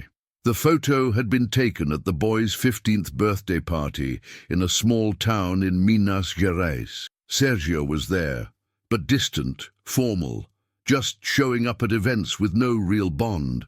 His presence was a performance. When Marcello told Anna, she turned pale. He lied throughout the entire case. He said he was a present father, and I believed it. Sometimes you want to believe. Marcello held her hand. He's not that man. He never was. And now we can prove it. The next day, Renata received the testimony from the boy's mother. Address, evidence of unpaid child support, messages where Sergio offered money only to avoid legal trouble, and harsh words showing how fake his presence truly was. This needs to go in the case file. If all of this is confirmed, he won't just lose custody, he could face criminal charges depending on the judge. Anna sat in the living room with the folder she had begun calling The Future in her hands. That folder with her and her son's names had become her strength, something solid and real, a resilience she'd never had before. In the following weeks, the justice system contacted Sergio's other son's mother. She added more, broken promises of visits, unpaid support, and the deepest wound. The boy was ashamed of his father. He avoided school when his dad's name came up because people expected an image that didn't exist. Anna followed everything from home, with Renata by her side. Her son played on the rug, unaware but happy. That was her strength. His joy was a living promise that the future mattered more than the past. Meanwhile, Marcello saw the pieces falling into place. Every move, every effort now had meaning. It wasn't just protection anymore, it was truth, finally taking shape, brick by brick. Renata was putting together a solid dossier, photos, documents, testimonies from the ex, evidence from the other son's mother, recordings. The image Sergio had painted of himself was false, a fake hero. That dossier dismantled it all. The court scheduled a new hearing. With all that evidence, Sergio's defense tried to cry privacy invasion, scheduling conflicts, but no one believed him anymore. The afternoon before the final hearing, Anna went out to clear her mind. She sat alone in a cafe, ordered an espresso, and thought about her son, about the boy in Minas Gerais, about a child carrying the weight of a father's pain, and in contrast, her child, smiling in their peaceful apartment. That's when she understood. Sergio's past wasn't just the past. It was a warning. It proved that his behavior was real, frightening, and that it wasn't enough to protect her child temporarily. It had to be permanent. That's why she was fighting, and she would never stop. That night, they prepared for the final hearing, the one that would close Sergio's story for good. He had no more escape routes, no last-minute tricks to play. The day came heavy again, white sky, no sun, no wind. Anna woke before her alarm, sat on the bed staring at the floor, her heart pounding. This time it was different. This time it was the end. Marcello appeared at the door with a cup of coffee. "Did you sleep?" "No, but I'm ready." "Want me to go with you?" She thought for a second. "No, I don't want you at the courthouse." The mood had changed, more serious, heavier. It was no longer just a custody battle. It was a trial about character, history, and real danger. Renata was already there with the folder full of documents, but also with the look of someone ready to close a chapter. Sergio arrived in a light suit and polished shoes, but his face gave him away. Dark circles, unkempt beard, a fake smile worn thin. He walked in looking around, trying to seem composed, but his eyes betrayed his unease. The judge started immediately, without beating around the bush. He read aloud the report from the past 2 months. Violation of protective measures, attempted break-in, complaints confirmed by external witnesses, and now evidence of neglect of the other child. Mr. Sergio, would you like to comment on the facts?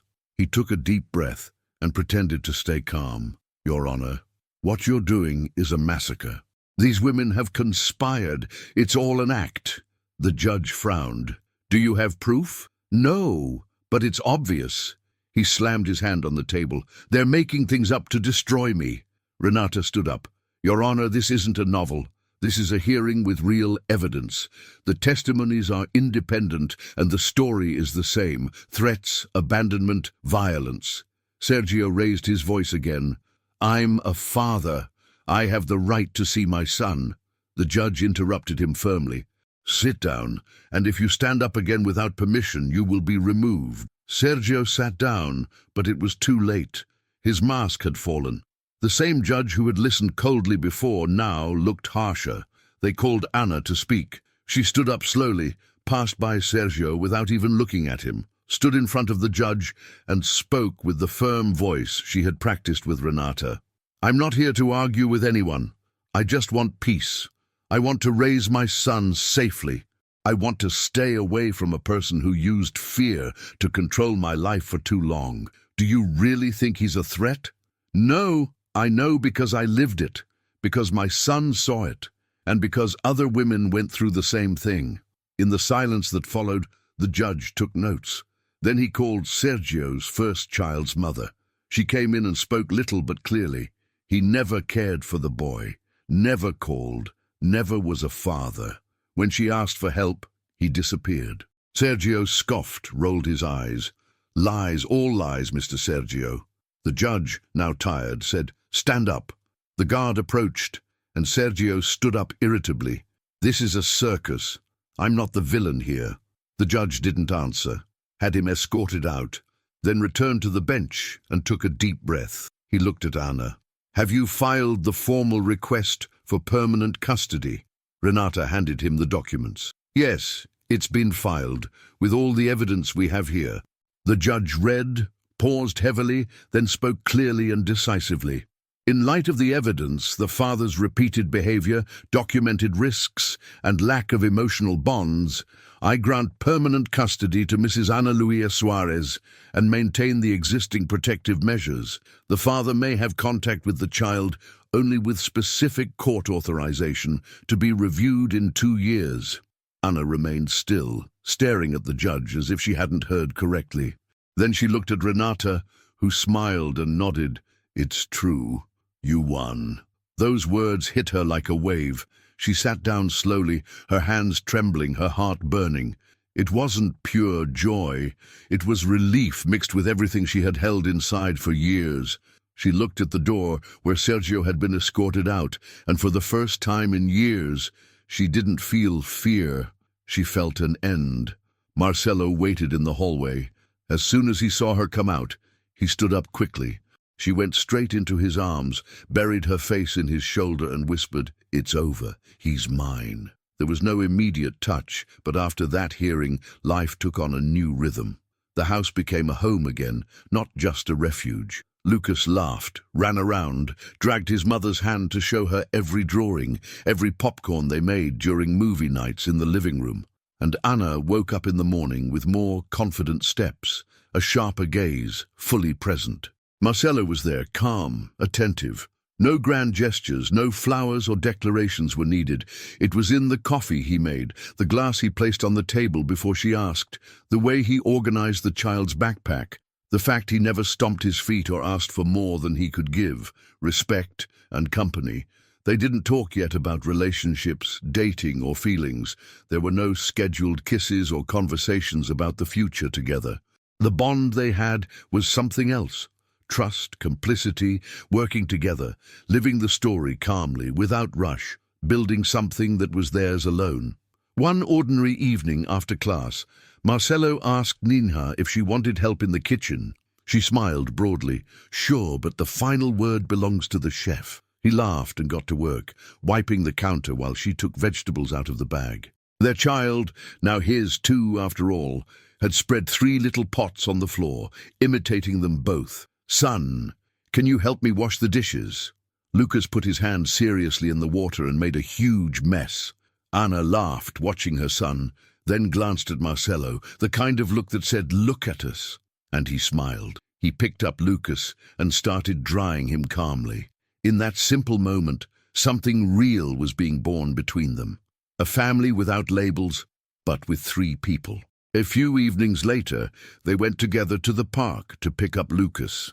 At the exit, he asked to go ahead first.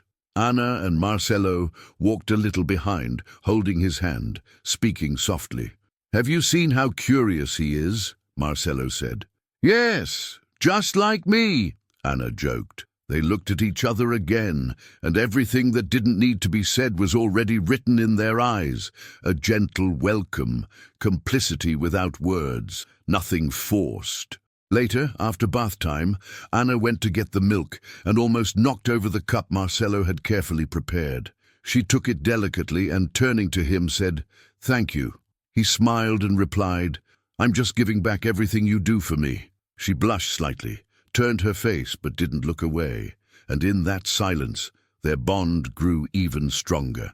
Little by little, without even realizing it, they began to use "we." One afternoon while she worked on the course tables, Marcelo passed by and said, "We need to study this for the next phase." Anna looked up, surprised and happy to hear that "we." Her heart skipped a beat. One Sunday, after a simple lunch, they went to visit Anna's aunt who lived nearby. Marcelo entered as if he were at home. A shy hello, a tight hug, questions, pleasant conversations. Anna watched that guy sitting next to her as he talked with her aunt, asked about the health card, admired an old childhood drawing. He was natural, he was hers. That bond grew without hurry, calmly, simply connected. The painful past still cast shadows, but now it showed a different path. Stability, complicity, care. Marcelo wasn't a hero of a grand gesture. He was the man of daily details. The coffee, the right word at the right time, constant respect. And Anna didn't just thank him, she grew. Because loving means having courage, and courage is accepting help. And she had done it, with faith, with fear, but she had done it. One Saturday morning, while they talked, Anna asked, "Will you keep helping me even after the course ends?" "When I find a job? Of course," he answered without hesitation. She thought, "I want him to stay here," smiled, touched his hair without shyness, and gave him a brief kiss on the cheek. "Then I think everything will be fine." He smiled at her. "Fine is an understatement. We'll be great." They laughed together. Lucas knocked outside the kitchen door to show a new drawing. Anna took it. Marcelo came closer, took a colored marker, and added a huge yellow sun. Then he kissed both their foreheads.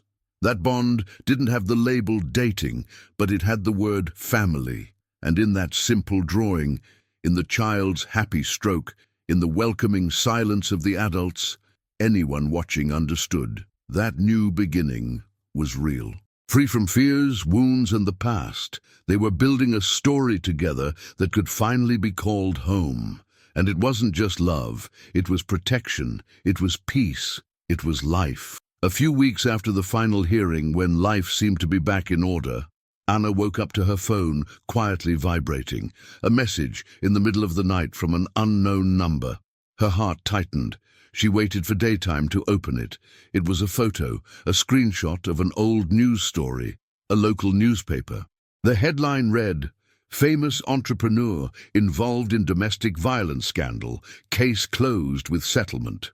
The photo was of a man she knew well, Marcelo, the man who had given her a new life, and the date was 5 years earlier. Anna felt the world shake, a physical and internal tremor, the kind of discovery that seems to open an abyss. The man she trusted, with whom she had built everything, had been involved in a violence scandal, even if it had been closed.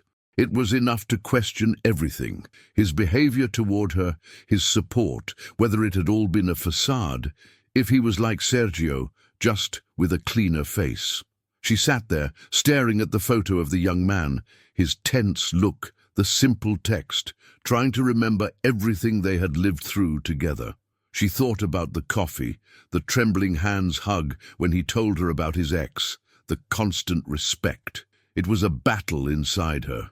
She wanted to confront Marcelo, wanted to run, cry, smile, understand what all that past meant.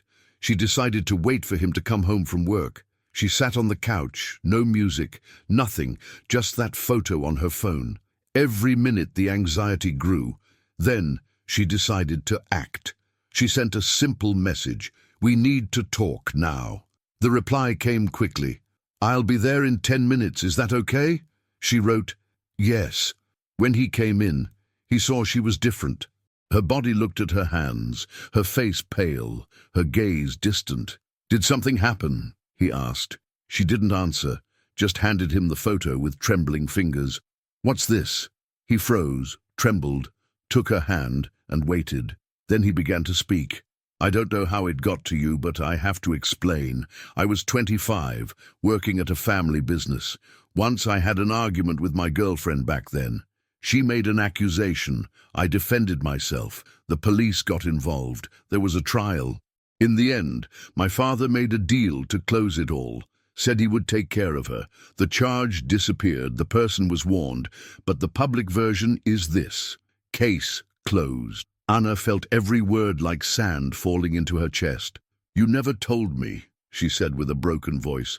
"I was scared, ashamed. I thought it was in the past, but I realized hiding it didn't help, especially after everything we've built. I don't want it to happen to you or anyone else." A heavy silence followed, but not an empty one. It was time to rethink everything, to look from another perspective, to decide whether to move forward. She breathed slowly, wiped a tear, and looked him in the eyes. "I don't know if I can trust you like before." He took a deep breath. "I understand. I broke your trust by not telling you sooner, and I have to earn it back. If you want to leave, I get it." He closed his eyes and thought of Lucas, the life they had built, how much she had grown, the real bond, and said, "This changes a lot, but it doesn't erase everything we've done. Now I need truth, transparency, not distance. If you want to be a different man, start now." He nodded slowly, sat closer and squeezed her hand tightly. "From today, no more secrets. I hid my past out of fear of ruining our future, but now everything is in the open." They stayed there, hands intertwined, unhurried. Outside, the world kept turning, but inside that room there was a choice: to trust, to start over, to build on solid ground, with truth, courage, and a revealed secret that became a bridge, not a wall. If you enjoyed this story, don't forget to subscribe to the channel so you won't miss the next videos. Leave a like to show you liked it, and drop a comment below telling us what you thought or which part touched you the most. Your opinion means a lot to us. See you in the next video.